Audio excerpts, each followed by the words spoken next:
name is Doug Smith, Houston, Texas. I'm going to show you a very simple recipe for a dessert that came from my mother. The recipe is called Crumb Balls. She made this for my brother, sister, and myself back in the 1950s and early 60s. Now I've washed my hands thoroughly as we will be working with the product barehanded. Made up of chocolate cake and vanilla ice cream. The type of chocolate cake my mother preferred was one without icing. If you have chocolate cake with icing, that should be scraped off before beginning the recipe. The items you need to prepare crumb balls are a large bowl, a large spoon, a cutting knife, and wax paper.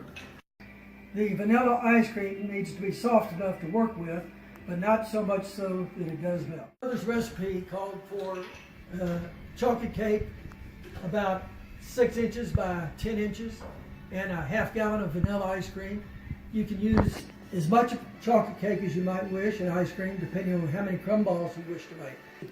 Take the chocolate cake, cut it in small squares that will then crumble into a bowl.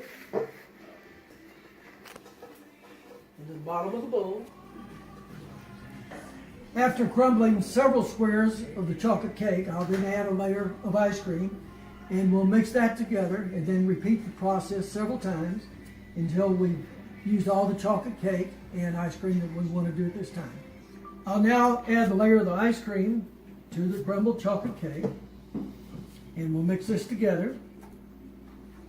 Begin our process of crumb balls. Push the ice cream down into the chocolate cake until they're thoroughly mixed. You may need to add more ice cream depending on the amount of chocolate cake you have in the bowl. And again, you can see that the consistency of the ice cream is important. If it's too hard, you won't be able to accomplish this step. And if it's too soft, it'd be hard to make the crumb balls actually at the end. I've now achieved the consistency that I desire for mixing the vanilla ice cream and the chocolate cake. And this is what it should look like when you're finished.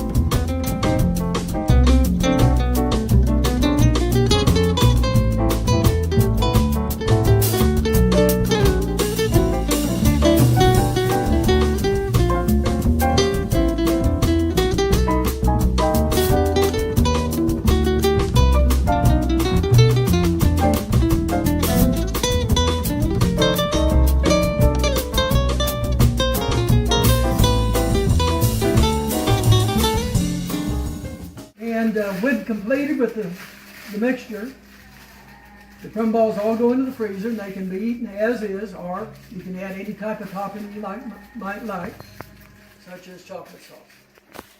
And that's your chocolate crumb balls.